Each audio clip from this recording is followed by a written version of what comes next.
markaasuu yidhi soo dhowow muxuu ku sheegay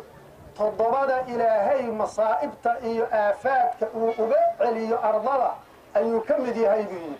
dad baan oqooninoo mooda inaan sulaxada iyo dadka awliyada ah iyo dadka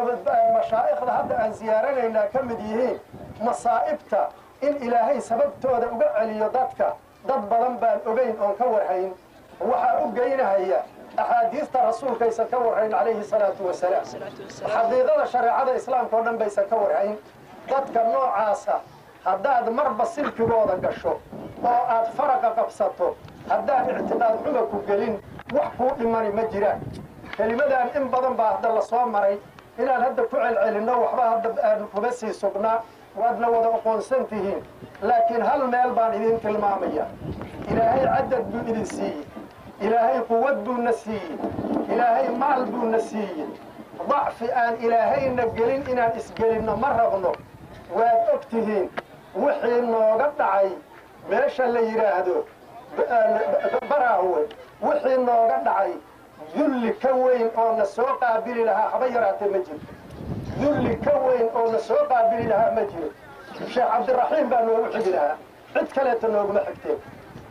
annagoo tuuran in mashaa'ikhdanada sidaa lagu sameeyo in culamaa'ul islaamka sidaa loo ihaanaysto in amaakintii wanaagsaneed iyo muqadasaadkanaga sidaa loogu xadgudbo in kitaabihii qur'aanka lagu tunto in mashaa'ikhda iyo haraati ay kala daalaan wiilal ba'an waxay yaqaanaan la arag oo laga soo qabtay mooryaan ah in ay kala daalaan oo ay yidhaahdaan jaa'a alxaqu wazahaqa albaatilu xaggeen jirnaa annagu iimaan miyaan sheeganaynaa markaas iimaan miyaan sheeganaynaa war dacfi nama hayo cadad iyo cudadba ilaahay baa na siiyey waxaan idiin soo jeedinaynaa in aad baraarugtaan oo aad dhinac kastaba ka baraarugtaan oo waxbarashada ka baraarugtaan oo mashaa'ikhdiinna iyo muqadasaadkiinna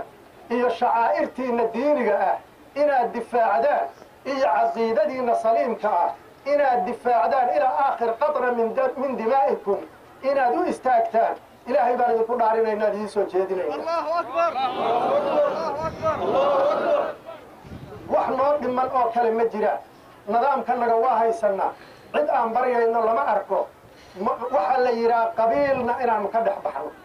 qabiil wax uu noo hayaa ma jirto haddaan ku cilmi qaadanayno hal shay baa yaa cilmi noo noqon kara oo ictibaar noo noqonaya